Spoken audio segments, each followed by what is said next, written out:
November 18th, 2024, Millhaven, Ohio. The first truck rolled down Boone Road just after sunrise, its headlights cutting through a blanket of freezing fog that hung low across the empty soybean fields.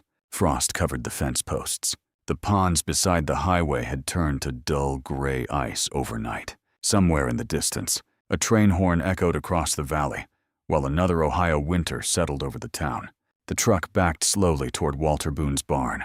Then came the familiar sound, metal crashing against metal. A mountain of rusted alternators spilled from the trailer onto the frozen ground, beside hundreds of others, already buried, beneath patches of snow and dead weeds.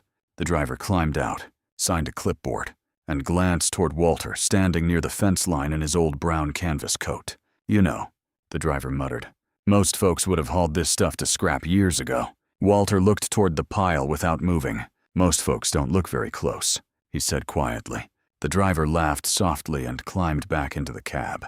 Within minutes, the truck disappeared down the road, leaving only the smell of diesel fuel hanging in the cold air. That had been the routine for nearly 10 years. Every Friday morning, Mid-Core Electrical dumped broken alternators at Walter Boone's farm because disposal cost money, and letting an old farmer keep the scrap was cheaper than proper recycling. The people of Millhaven thought the whole thing was ridiculous. Kids riding the school bus called Walter's property the machine graveyard. Teenagers dared each other to sneak into the barn at night. Men at Keller's Diner joked that Walter Boone had become the richest junk collector in Ohio. Some people honestly believed he had gone crazy after losing his job at Mid-Core, but nobody ever asked why Walter kept every single alternator. Not really, because most people had already decided they knew the answer. That evening, snow clouds rolled over town, while yellow lights glowed through the windows of Keller's Diner on Main Street.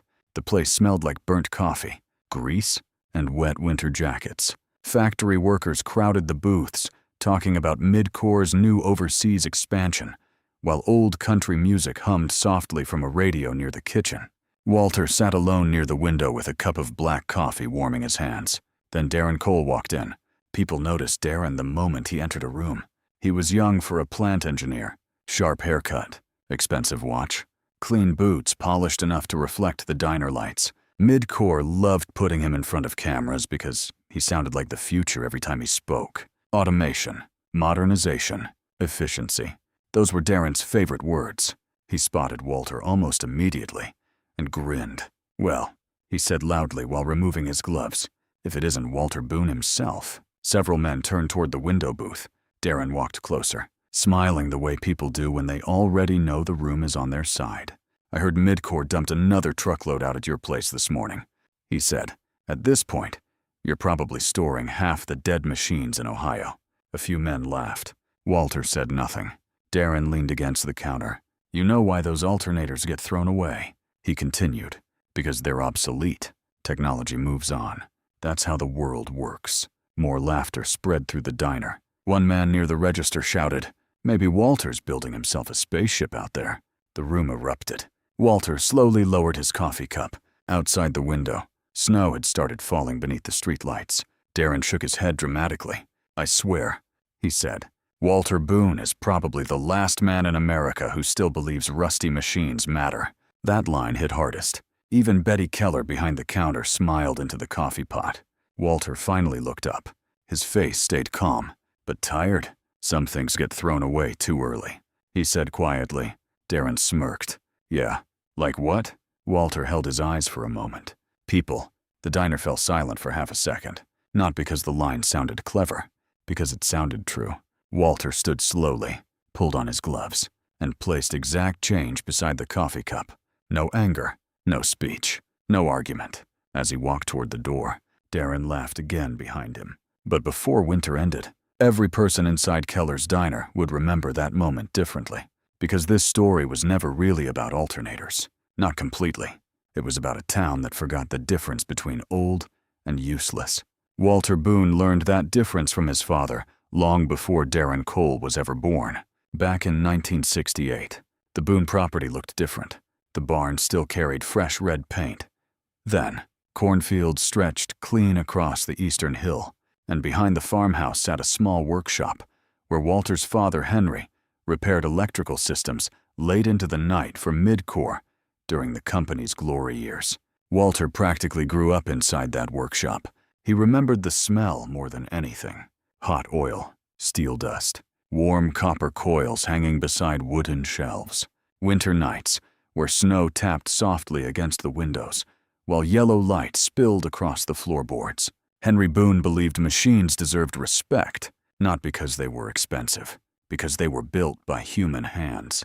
He taught Walter slowly how to listen for failing bearings, how overheated copper carried a different smell before burning out, how old steel sounded heavier when struck with a wrench. Most folks quit looking after the rust.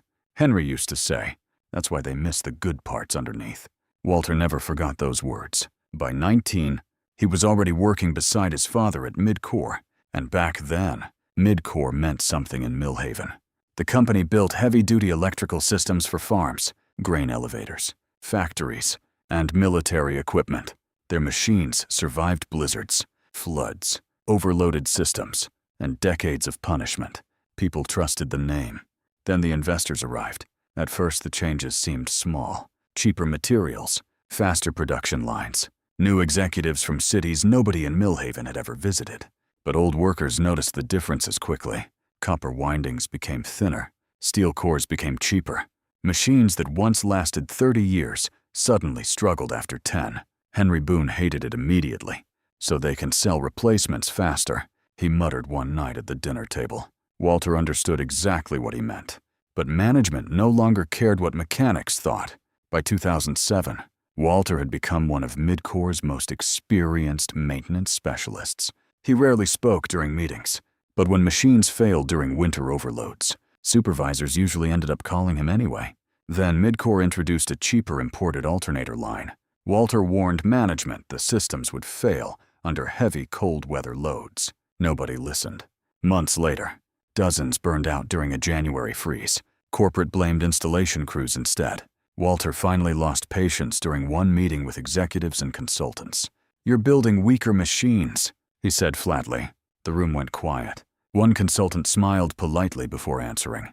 "With respect, Walter, these systems are more advanced than anything your generation worked on." Walter looked around the table. Advanced ain't the same thing as strong. 2 weeks later, he was fired. 31 years at Midcore ended with a security guard walking him through the same gates his father had entered almost every morning for 4 decades. What hurt Walter most wasn't losing the paycheck. It was realizing the company his father loved no longer existed. Henry Boone died less than a year later. Heart trouble. Walter inherited the farm, the barn, and an old diesel generator Henry had rebuilt sometime in the 70s. Most people expected Walter to sell the property and leave town.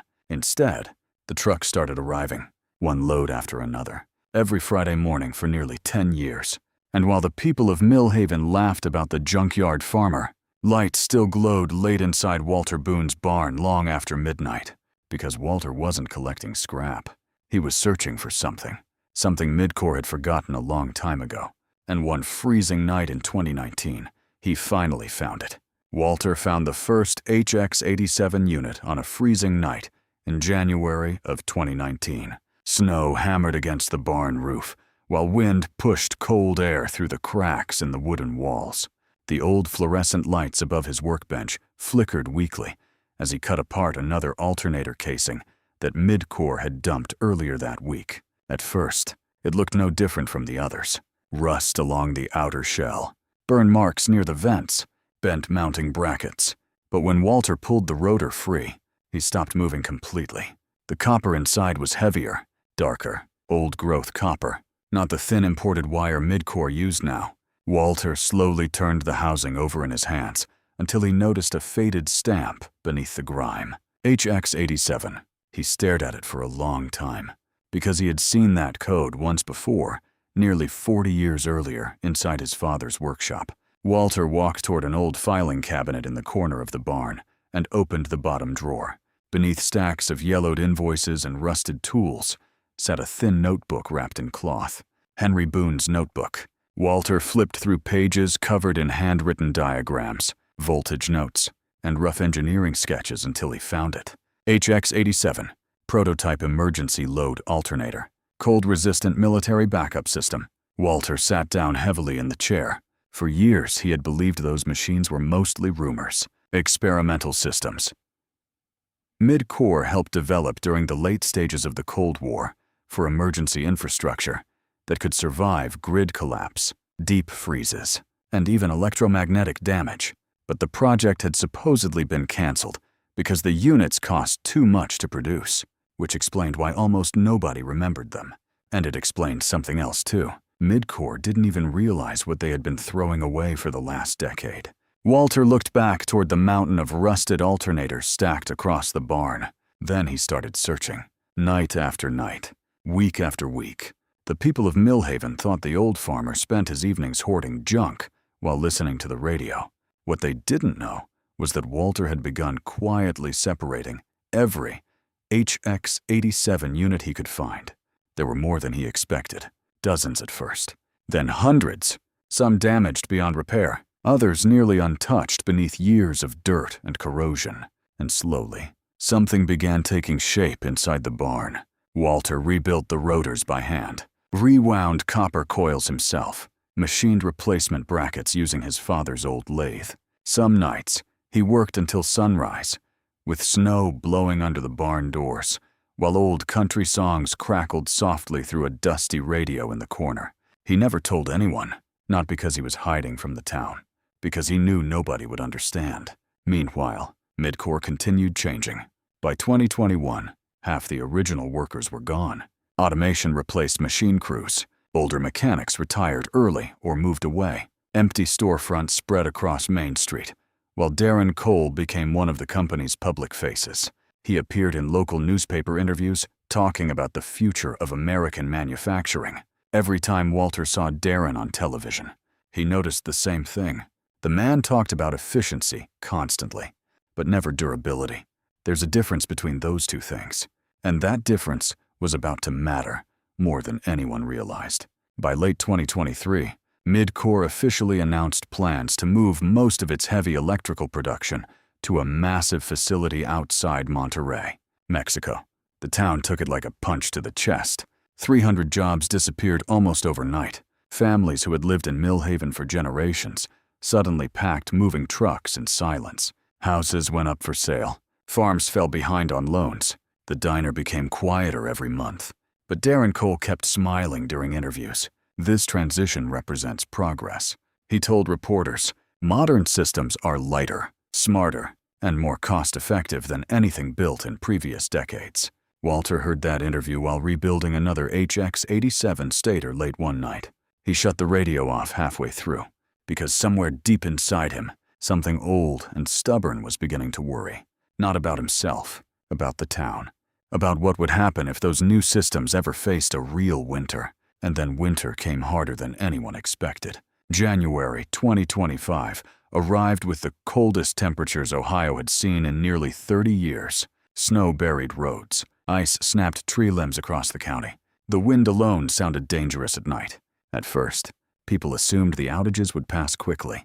Then the regional power grid started failing. Substations overloaded one after another as electric heating demand surged across the state. Mid-Corps activated its brand new backup systems to stabilize the local grid, while Darren assured everyone the situation was under control. For about 6 hours, everything held. Then the freezing rain began. By midnight, emergency calls flooded into the county office. The new inverter systems at Mid-Corps started shutting down from ice buildup. Sensors malfunctioned. Cooling systems froze. Digital load controllers failed faster than technicians could restart them. And suddenly, the entire eastern side of Millhaven went black. No streetlights, no heat, no fuel pumps, nothing. At 2 in the morning, the backup grid collapsed completely. The silence afterward terrified people most, because small towns are never truly quiet until the power dies. Walter sat alone inside his barn, listening to the wind outside, while the old diesel engine beside him waited beneath a tarp. Then his phone rang. It was Earl Jenkins, 68 years old, former Mid-Corps machinist. "Walter," Earl said breathlessly, "the hospital's losing refrigeration. They can't get the systems running."